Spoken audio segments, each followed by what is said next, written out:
네, 반갑습니다. 마르스 김동석의 리얼 주식입니다. 오늘 마르스 김동석의 리얼 주식은 한국 증시 올 게 왔다. 조심해야 합니다. 이제 우리가 좀 조심해야 될 구간이 왔습니다. 조심한다라고 얘기를 하는 거는 우하향이 나옵니다. 이게 아니라 아마 우리가 다시 저점에 또는 눌림목에 살 수 있는 기회가 올 수 있을 것 같다. 그래서 이번을 제가 봤을 땐 좋은 기회로 한번 우리가 활용해 봐야 되지 않을까 생각이 들어서 영상을 준비하는 거니까 우리가 어떤 기회로 또는 어디가 기회인지 오늘 정리 한번 하면서 가도록 하겠습니다. 그리고 요즘에 댓글에 이런 분들이 있어요. 아니, 대댓글도 안 달아주면서 왜 댓글 많이 달아달라고 하냐라고 하는데, 제가 대댓글을 안 다는 이유가 있습니다. 왜 안 달아주냐면 대댓글을 달잖아요. 근데 나중에 댓글을 달아주시는 분들은 제가 그걸 확인을 못해요. 그러면 누군 달아주고 누군 안 달아주고 이러면은 사실 좀 약간 차별하는 것 같아서 제가 대댓글을 안 달고 있는 거거든요. 그 대신에 댓글에 좀 좋아요는 전부 다 달려고 노력을 합니다. 그래서 여러분들 댓글 꼭 많이 많이 이런저런 댓글 많이 달아주시면 정말 감사하겠다 말씀드리고요. 그 다음에 최근에 조금 이슈가 되고 있는 우주항공이라든가 뭐 AI 소프트웨어, 전기차, 자율주행, 시장 전망 관련주 자료집들 저희가 무료로 나눠드리고 있습니다. 이 자료집 받고 싶다 하시면 영상 끝까지 꼭 시청하시고요. 오늘 영상 바로 시작하겠습니다. 제가 이런 영상을 준비를 하면은 좀 다들 조금 뭐라고 하시는 분들이 가끔 있는데, 항상 얘기하지만 증시가 상승을 한다라는 가정하에 저희가 눌림목의 기회가 온다면 좋지 않을까. 이 눌림목이 온다는 건 사실 못 사신 분들이나 덜 사신 분들이 좀 기회로 활용할 수 있고, 원래 가지고 있던 분들도 조금 더 좋은 눌림목 기회를 잡아볼 수 있는 상황이 만들어지는 거니까 우리가 기회를 만들어 보고자 하는 거다라는 것만 알아주시면 좋을 것 같습니다. 사실 오늘 내용은 거의 이게 전부라고 보시면 될 것 같아요. 7월 말 8월 초 조심할 시기입니다. 왜 조심해야 되냐? 아무도 모르기 때문이에요. 불확실성이 너무 많다 보니까 이 불확실성은 좀 넘기고 가는 게 맞지 않을까? 이런 생각을 하는 겁니다. 그러니까 지금 이 돌다리가 깨질지 무너질지 단단할지 모른단 말이에요. 그러니까 다 두들겨 보고 이러고도 괜찮거나 좀 두들겼는데 깨질 수도 있는 거니까 다 두들겨 보고 건너가도 늦지 않을 것 같다라고 저는 생각을 합니다. 첫 번째가 뭐냐라고 한다면 7월 31일 FMC입니다. 7월 31일에 FMC 이 미국의 기준금리가 결정이 됩니다. 그래서 7월에 이제 우리가 보통 금리 인하에 대한 기대감이 좀 있었죠. 근데 금리 인하가 이번에 PPI라든가 CPI를 봤을 때 뭐 엄청나게 고용 부분을 보더라도 엄청나게 나쁠 게 없었어요. 근데 실제 제가 고용을 직접 들여다보면은 좀 나쁘다라고 얘기했잖아요. 깊게 열어보면은 정부 고용이 늘어났고 민간 고용은 떨어졌기 때문에 실질적으로의 고용은 안 좋다라고 했는데, 수치적으로는 정부 고용이 늘어났기 때문에 긍정적으로 발표가 났다.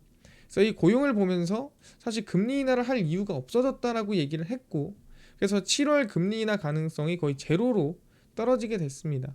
그래서 7월 31일에 동결이 나올 확률이 높다라고 보고 있죠. 근데 7월 31일 이후에 FMC는 9월밖에 없어요. 그렇다고 한다면 이 7월에 동결을 했을 때 시장의 반응이 어떨지, 시장이 긍정적으로 받아들일지 아무렇지 않게 받아들일지 아니면은 어떤 영향으로 받아들일지 알 수가 없습니다. 왜냐하면 꽤나 7월에 금리나 기대감이 좀 있었거든요. 그래서 그 기대감이 선반영 됐는지 반영이 안 됐는지는 이 7월 31일을 좀 지나고 나서 우리가 대응을 해봐야 한다라고 저는 생각을 하고 있습니다. 당연히 저기서 또 파월 의장이 무슨 얘기를 하는지가 중요하겠죠. 파월 의장 임기가 얼마 안 남았습니다. 당연히 뭐 트럼프 대통령이 파월 의장을 해임하고 싶어 하지만 마음대로 해임할 수가 없는 상황이죠. 이 페드라는 곳은 독립된 기관이기 때문에 실제로 누군가가 강제로 억압하는 순간 그 건전성이라든가 투명성이 무너지게 돼요. 그래서 야, 마음에 안 드는데 하고 자르고 싶다고 해서 자르면 안 된다라는 거죠. 그래서 오히려 시장에 이 파월 의장의 해임을 만드는 거는 좀 부정적인 거고, 그래서 아마 해임 이 파월 의장의 임기가 얼마 안 남았기 때문에 과연 여기서 한번 이 정말 한번 질러볼 수도 있지 않을까, 본인의 진심이나 좀 이런 것들을. 그래서 알 수가 없는 거라 좀 지켜봐야 된다라고 하는 거고, 두 번째는 7월 30일에 있는 미국 2분기 GDP 성장률 속보치입니다. 이제 우리가 GDP 성장률 1분기 마이너스 역성장이 나왔습니다. 뭐 그 이유에 대해서 얘기를 하자면 이제 이 무역 수지에서 수입이 워낙 많고 수출이 적다 보니까 오히려 이 GDP 성장률을 좀 크게 하락시키는 요인이 있었다. 근데 수입이 많았던 이유는 우리 흔히 알고 있는 이 사재기 때문이었다라고 얘기를 했었죠. 그래서 사재기 영향으로 역성장이 나오고 미국 증시가 그 당시 급락이 나왔습니다. 어떻게 나왔었냐면 3, 4월에 관세로 급락했다가 좀 반등하는 척 하다가 GDP 성장률 역성장으로 또 급락했다가 이렇게 증시가 다시 올라왔어요. 그래서 요 급락이 이제 이거 1분기 역성장 때문에 나왔던 건데 이번 2분기 GDP 성장률이 원래 뭐 4%까지 올라갔었거든요. 4점 몇 프로까지 올라갔었는데 지금 2%대까지 떨어졌습니다. GDP 나오라고 계속 이제 GDP를 계산하는 나오는 수치에 따라서 경제 지표에 따라서 계산을 하는데 4%까지 올라갔다가 2%까지 현재 떨어진 상태입니다. 그래서 실질적인 2분기 GDP 성장률이 속보치, 그러니까 확정치 아닙니다. 조금 수정될 수 있어요. 근데 그래도 얼추 얼마쯤 나오는지가 나오는데 너무 중요하다. 실제 1분기에 좀 안 좋은 영향을 줬었기 때문에 2분기 수치에 따라서 사실 나온다 하더라도 이게 기대보다 높은지 기대보다 낮은지 시장이 어떻게 받아들일지가 저는 중요하다고 봐요. 시장은 되게 높게 보고 있었는데 2%면 나쁘지 않지 않나 라고 생각할 수 있는데 오히려 속보치 2%에 급락할 수 있는 거고, 아니면 2%가 생각보다 괜찮은데 하면서 오를 수도 있는 거거든요. 그래서 이런 수치들이 나오는 게 너무나도 사실 가끔 나오는 거고 분기마다 나오는 거기 때문에 중요하다. 그래서 이거는 시장이 어떻게 받아들이는지 발표하고 대응해도 늦지 않다라고 얘기를 하고 있는 겁니다. 1분기에 너무나도 반응이 컸기 때문에 얘기를 하는 거고요. 이제 세 번째입니다. 7월 31일 일본 금리 결정입니다. 이번에 참의원 선거가 있었죠. 근데 참의원 선거에서 자민당이 어떻게 보면은 이 뺏겼습니다. 자리를 많이 뺏겨서 이 참정당이라고 하는 좀 신흥 이 정당한테 좀 자리를 좀 뺏겼어요. 근데 이 참정당이 어디냐라고 한다면 일본 우선주의를 외치는 곳이라고 생각하시면 될 것 같습니다. 그리고 지금 이 자리를 뺏기다 보니까 아마 돈을 좀 많이 풀고 유동성을 공급하는 방향으로 갈 것 같다. 그럼 채권 발행을 많이 될 거고, 채권 발행이 많이 되면은 당연히 채권 금리는 올라갈 거고, 그럼 채권 금리가 올라가게 되면은 아마 이 해외로 나가 있는 자금들이 일본으로 많이 돌아오지 않을까라는 생각을 하고 있는 거예요. 그러다 보니 사람들이 보기에는 그렇게 되면은 혹시 일본의 이번 7월 31일 채권 금리가 올라가고 그다음에 금리 인상이 혹시나 만들어진다면 시장에 좀 영향을 많이 줄 수도 있겠는데 라는 걱정을 하고 있는 거죠. 그래서 사실 FMC랑 일본 금리 결정이랑 겹치는데 어떤 결정이 나올지가 상당히 중요하다. 일본도 지금 정말 큰 변화가 일어나고 있는 시기다라고 생각하면 될 것 같습니다. 워낙에 불확실성이 많은 상태죠. 그 다음 네 번째입니다. 8월 1일 관세 유예 종료일입니다. 지금 이 중국을 제외하고 다른 국가들은 8월 1일까지 관세 유예가 진행이 되고 8월 1일 전에 협상을 진행을 해야 되는 구간이죠. 만약에 8월 1일이 넘어가면은 뭐 연장 가능성이 있냐라고 했을 때 연장 가능성이 거의 없다는 식으로 얘기를 했어요. 그렇다고 한다면 8월 1일 이후부터는 상호관세까지 해서 뭐 25%, 뭐 20% 이렇게 들어갈 수가 있다라는 거죠. 그래서 아마 이 8월 1일 전까지 관세 협상을 맺어야 되는데 지금 유럽연합이 살짝 미국이랑 삐끗삐끗하죠. 뭔가 협상이 될 듯 안 될 듯 좀 분위기가 좀 좋지 않은 방향으로 가고 있습니다. 그래서 대한민국도 아직 협상 못 받고 일본도 지금 삐끗삐끗하고 전체적으로 뭔가 속 시원하게 협상이 되고 있는 분위기는 아니라는 거죠. 그러다 보니까 사실 8월 1일을 기점으로 해서 뭔가 사실 우리가 예상하지 못한 또는 예상을 못했는데 좀 시장에 큰 영향을 줄 만한 내용들이 나올 수도 있겠다 생각하거든요. 그래서 이거는 말 그대로 불확실성이에요. 야, 이건 전부 다 악재가 없어요. 이건 악재라고 하는 게 아니라 불확실성. 어떻게 될지 모른다. 그래서 지나고 가도 사실 늦지 않다 얘기를 하는 겁니다. 그래서 8월 1일에 관세 유예를 좀 지켜보고 가자. 어떻게 되는지, 웬 추가로 유예를 해줄 수도 있는 거고, 아니면 그 전에 협상을 잘 할 수도 있는 거고, 아니면은 뭐 어떻게 될지 모르는 거다라고 얘기를 하는 거고요. 그 다음에 다섯 번째입니다. 7월부터 2분기 실적 발표 시즌이에요. 지금 ASML부터 시작해서 뭐 TSMC 등등 실적 발표가 연속으로 이어지죠. 테슬라도 발표를 하고요. 알파벳부터 시작해서 애플 실적 발표가 꾸준히 이어집니다. 그래서 딱 8월 말까지 해서 엔비디아까지 실적 발표가 쭉 이어지거든요.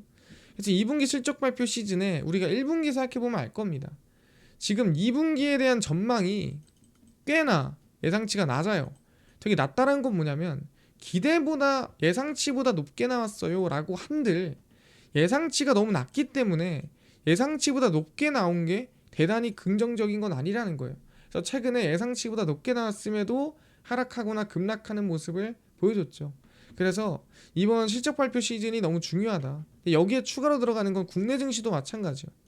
국내 증시에서도 2분기 실적 발표가 나오죠. 그래서 실적 발표에 따라서 예상치보다 낮게 나온 애들은 분명히 국내 증시에서 급락을 할 거고요. 생각보다 나쁘지 않거나 좀 잘 버텨준 애들은 또 다시 한번 하반기에 좋은 기회가 만들어질 겁니다. 그래서 옥석 가리기가 제가 봤을 때는 2분기 실적 발표에서 이어진다라고 보고요. 옥석 가리기 나온 다음에 우리가 여기에 나온 실적을 기준으로 하반기를 준비할 수 있을 것 같다라고 생각을 합니다. 우리가 지금 실적을 매번 2024년 기준으로 주가가 저평가인지 고평가인지 판단하지만 2분기 실적이 나오면 이제 상반기 실적이 나오기 때문에 25년에 얼추 실적을 기대해 볼 수 있는 기업과 기대를 못 해보는 기업이 좀 나뉜다라고 생각을 합니다. 그래서 너무나도 중요하다. 실적 발표에 나오는 거에 따라 시장 변화가 좀 이어질 거다 말씀드리고요. 국내 실적 발표는 8월 15일까지 진행이 됩니다. 그 다음 8월 12일 중국 관세 유예 종료일입니다. 이제 중국은 관세를 이제 5월에 90일 동안 유예를 했기 때문에 8월 12일에 종료가 되고요. 아직 중국이랑 관세 협상이 진행되지는 않았습니다. 최근에 뭐 중국의 히토류랑 그 다음에 엔비디아의 H20 칩이랑 뭐 바꾼다, 뭐 서로 좀 열어주기로 했다 이런 얘기 나오는데 그렇다고 해서 뭐 관세가 완벽하게 정리가 됐거나 협상이 되진 않았습니다. 그래서 이 부분도 사실 불확실성으로 좀 작용을 하고 있다라고 생각하면 될 것 같고, 근데 이거는 일단 이거 먼저 해결보고 난 다음에 넘어갈 일이다라고 생각하면 될 것 같습니다. 그래서 지금 보면은 대부분이 7월 말에서 8월 초쯤에 웬만한 불확실성이 다 모여 있어요. 그래서 이거 정도는 우리가 좀 확정을 짓고 넘어가야, 확정을 짓고 좀 지나가야 좀 긍정적인 흐름이 되지 않을까 생각합니다. 아까 말씀드렸지만 악재가 아니에요. 불확실성, 어떻게 될지 모른다 라고 생각하면 되니까 이거 좀 조심하자라고 여러분들한테 하고 싶은 얘기고요. 추가로 우리가 좀 지켜봐야 되는 건 제가 한동안 얘기를 안 해서 추가로 한번 얘기를 해드리는 거고요. 이제 TJ 잔고입니다. 제가 재무부 통장이라고 얘기했죠. 재무부 통장이 여러분들 올해 들어서 한 번도 채운 적이 없어요. 1월 달에 잔고가 꽉 차서 1월부터 7월까지 한 번도 안 채우다가 세금과 여러 가지 지원금 뭐 비상금으로 어떻게든 연명을 하다가 드디어 이번에 잔고를 채우기 시작한 시기가 왔어요. 7월에. 그래서 7월 18일 지금 TJ 잔고가 얼마냐? 부채 한도 인상은 7월 4일이 됐고요. 이 월 초에 돈 나갈 거 다 나가고 현재 3,100억 달러쯤 됩니다. 3,150억 달러, 3,110억 달러인데 얼마 전까지만 하더라도 2,000억 달러 수준이었습니다. 여기서 이제 지금 3,150억 달러가 유지되고 있는 건데, 그럼 3,150억 달러에서 중요한 건 뭐냐? 지금 잔고가 여기서 어떻게 돼야 되는 거냐? 앞으로 지금 재무부의 계획이 뭐냐? 이게 궁금한 분들이 있습니다. 그래서 이거에 대한 재무부의 계획이 뭐냐라고 했을 때 실제 재무부가 얘기하기를 7월 달에는 5천억 달러까지 채우겠다라고 자기들이 얘기했어요. 그리고 8월은 제가 여러분들한테 예상치를 드리는 건데 왜 예상치가 7천억 달러냐? 재무부가 지난 8일에 성명에서 현금 잔고를 7월 말까지 5천억 달러를 채우겠다라고 했고요. 9월 말까지 8,500억 달러로 늘리겠다 했습니다. 그러니까 이거는 이미 발표난 겁니다. 이미 이 4월달 QRA에서 채권 발행부터 시작해가지고 부채 한도 인상이 된다는 가정하에 8,500억 달러를 채우겠다라고 발표를 한 거라서 이거는 그대로 유지가 되는 건데, 이제 7월에 한 방에 채우면 시장 유동성이 너무 클 것 같으니 5천억 달러까지만 채우고 그 다음에 9월에 8,500억 달러 채우겠다라고 한 거예요. 그럼 현재 7월이 3천억 달러니까 지금 이제 이 3,100억 달러쯤에서 초반이잖아요. 그럼 지금부터 7월 말까지 길어야, 아무리 길어야 일주 반이에요. 일주일 반 정도 안에 2천억 달러를 채워 넣어야 됩니다. 지금 돈을.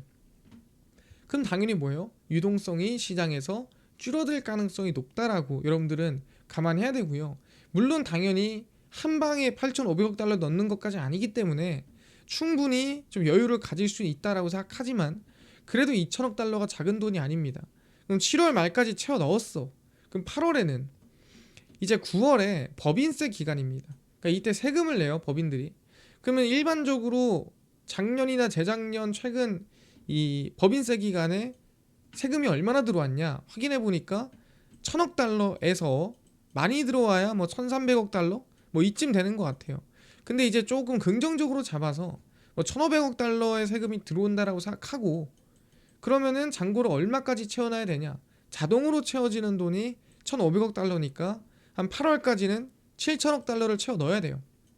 그러면은 7월까지 5천억 달러, 그 다음에 8월까지 7천억 달러. 그럼 플러스 얼마? 2천억 달러를 채워 넣어야 된다는 거죠. 7월에도 2천억 달러, 8월에도 2천억 달러가 된다. 그래서 7월 2천억 달러, 8월에도 2천억 달러 유동성이 부족하고 시장에 영향을 미칠 수 있다라는 걸 여러분들이 조심해야 돼요. 이것도 제가 얘기하지만 불확실성입니다. 이 유동성이 빠진다고 해서 무조건 시장이 막 급락해요를 얘기하는 게 아니에요. 유동성이 약하다는 거는 사실 힘이 약해졌다는 뜻이고 작은 이슈나 작은 충격에도 흔들릴 수 있다는 뜻이에요. 그렇기 때문에 저희는 일단 7월 말까지 좀 조심해야 될 필요가 있다. 여기에 플러스 알파로 이것까지 있는 겁니다. 그러니까 저희는 이렇게까지 뭔가 이슈가 많네 라고 하면서 좀 고민을 해볼 수가 있는 거죠. 그래서 우리가 결론을 좀 얘기를 해보자면 불확실성이 있다고 해서 시장이 꼭 하락하거나 밀리거나 하는 건 아닙니다. 근데 조심해야 되는 게 맞다라는 거예요. 눈앞에 조심해야 될 게 많아요. 저걸 우리가 몽땅 예측할 수는 없어요. 이건 이렇게 될 거고 저건 저렇게 될 거고 그런 게 어디 있습니까? 사실 그 결과에 따라 받아들이기 나름이다. 그래서 모든 불확실성이 7월 말 8월 초에 몰려 있으니 지나고 나서 투자해도 늦지 않는다라는 거죠. 그러니까 적어도 8월 초에 가서 우리가 지금 살까 말까를 고민해도 늦지 않다. 오히려 급한 게 더 독이에요. 왜냐면 사실 많이 오르긴 올랐어요. 다 알 거 아니겠습니까? 근데 여기서 지금이라도 탈까라고 생각하는 건 누가 봐도 내가 머리는 알지만 마음이 지금 따라가고 싶은 마음이 있는 건 압니다만 조금이라도 한 템포 정도는 늦어도 괜찮다. 오히려 스테이블 코인 발행하게 되면 유동성이 더 늘어납니다. 그리고 채권 발행 영향으로 하반기가 저는 더 강할 수도 있다 생각해요. 충분히. 그래서 이번 7월 8월을 우리는 기회로 좀 기대해 볼 수 있지 않을까. 좀 이 상반기에 수익을 많이 덜 냈거나 아니면은 비중을 많이 못 태웠거나 하시는 분들은 이번이 기회가 될 수 있다라고 생각하고요. 그래서 7월 30일에 있는 Q&A 이게 뭐냐면 미국 재무부 분기별 국채 발행 계획이에요. 그래서 3분기 계획이 명확하게 나올 거고 그 다음에 4분기까지 나올 겁니다. 이번에 발표해서. 그럼 3분기와 4분기 결과 이 확정되게 나온다라고 한다면 4분기 TJ 잔고는 얼마까지 나올까? 지금 3분기가 8,500억 달러잖아요. 그럼 4분기는 얼마지? 궁금하죠? 이번 7월 말에 나옵니다. 그리고 채권을 언제 얼마나 발행할지도 나오고요. 그래서 4분기 TJ 잔고 계획이 나올 거다. 그럼 시장에 대해서 조금 더 우리가 여유를 가지고 볼 수 있을 것 같다 생각합니다. 그래서 지금은 무조건 빠지거나 하락하는 건 아니지만 불확실성이 있기 때문에 조심해야 되는 건 맞다. 그래서 여러분들이 웬만하면은 우리가 최고점에 팔고 최저점에 사고란 느낌보다는 좀 안전하게 매매를 했으면 하는 마음에서 영상을 적어드리는 거고 이슈나 일정들을 적어드리는 거니까 여러분들 좀 감안하고 같이 대응했으면 좋겠다 말씀을 드립니다. 항상 얘기하지만 우리는 상방을 보기 위한 중간중간에 이벤트를 체크하고 그 이벤트에 대응할 뿐이라는 것만 알아두시면 될 것 같아요. 이해가 됐습니다. 그래서 그러면 우리는 일단은 7월 말에 있고 8월 초에 있는 이슈들 하나하나 좀 지켜보고 결과 나오면 당연히 제가 하나하나 정리를 해드리겠습니다. 알아두시면 될 것 같고요. 확인했습니다. 이거 정리 한번 할 때가 됐어요. 맨날 물어보더라고요. 누가 댓글에. 그래서 한번 정리를 해드린 겁니다. 언제 할까 이러다가. 그래서 이뿐만 아니라 아까 AI 소프트웨어라든가 우주항공, 전기차, 자율주행, 시장 전망 관련주 자료집 100%좀 무료로 나눠주세요 하시는 분들이 있어서 김동석 대표가 100% 무료로 나눠드리고 있습니다. 어디서 그리고 어떤 것까지 당일 급등이 예상되는 단타 종목도 좀 무료로 좀 나눠주세요. 또는 장 시작 전에 급등이 예상되는 뉴스라든가 시황도 무료로 좀 나눠주세요. 테마주라든가 매매법 강의 무료로 좀 나눠주세요 하시는 분들이 있어서 직접 나눠드리고 있고요. 바로 김동석의 리얼 주식 연구소 저희 100% 무료 어플에서 나눠드리고 있습니다. 이 어플은 내가 아이폰을 씁니다. 앱스토어에서 무료로 설치 가능하고요. 갤럭시를 씁니다. 구글 플레이, 플레이 스토어에서 무료로 설치가 가능합니다. 그래서 무료로 설치를 하면은 뭐 전화번호나 개인정보 같은 거 뭐 입력해야 되나요? 아무것도 입력을 안 하셔도 됩니다. 예, 무료예요. 무료로 가능하고요. 뭐 이메일 적어야 되잖아요. 그건 개인 식별용이라 아무거나 적으시면 됩니다. 개인정보 받지도 않아요. 그래서 앱스토어, 구글 플레이, 플레이 스토어 접속하신 다음에 김동석의 리얼 주식 연구소라 검색하시면 이렇게 어플이 화면에 뜨게 됩니다. 그래서 100% 무료로 설치 가능하니까요. 꼭꼭꼭 설치하셔라 말씀드립니다. 그래서 무료로 설치를 하고 나면은 얘기했던 대로 김동석의 리얼 주식 연구소 어플이 뜨게 되고요. 당일 리얼 추천주가 당일 급등 예상 종목을 무료로 알려드리고 급비 분석이 장 시작 전 시황, 급비 자료가 테마주라든가 매매법 무료로 나눠드리고 있습니다. 그리고 아까 얘기했던 AI 소프트웨어, 전기차, 자율주행, 시장 전망 관련주 자료집 어디서 무료로 받을 수 있나요? 리얼 추천주 누르시고요.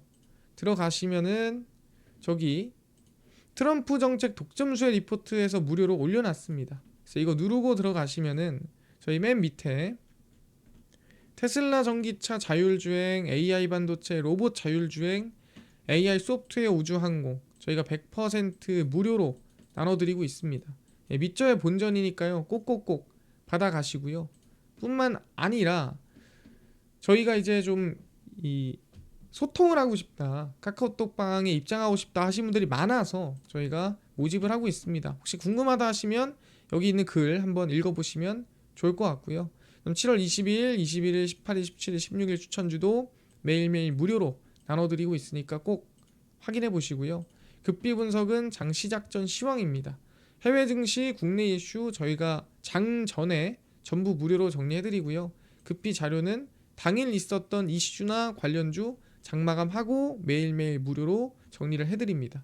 그래서 김동석의 리얼 주식 연구소 제가 100% 무료로 운영하는 어플입니다. 평생이에요. 그러니까 종목 시황 테마주 다 얻어가시고요. 뿐만 아니라 저희 마르스 김동석의 리얼 주식 유튜브 여러분들의 사랑으로 커갑니다. 우리 구독자 20만 명 향해 달려가니까요. 유튜브 구독, 그 다음에 여러분들 댓글 하나하나 대댓글을 달고 있지 않지만 정말 다 보고 있습니다. 너무 감사하니까요. 댓글 많이 달아주시고 다음번에 더 좋은 영상으로 찾아뵙도록 하겠습니다. 감사합니다.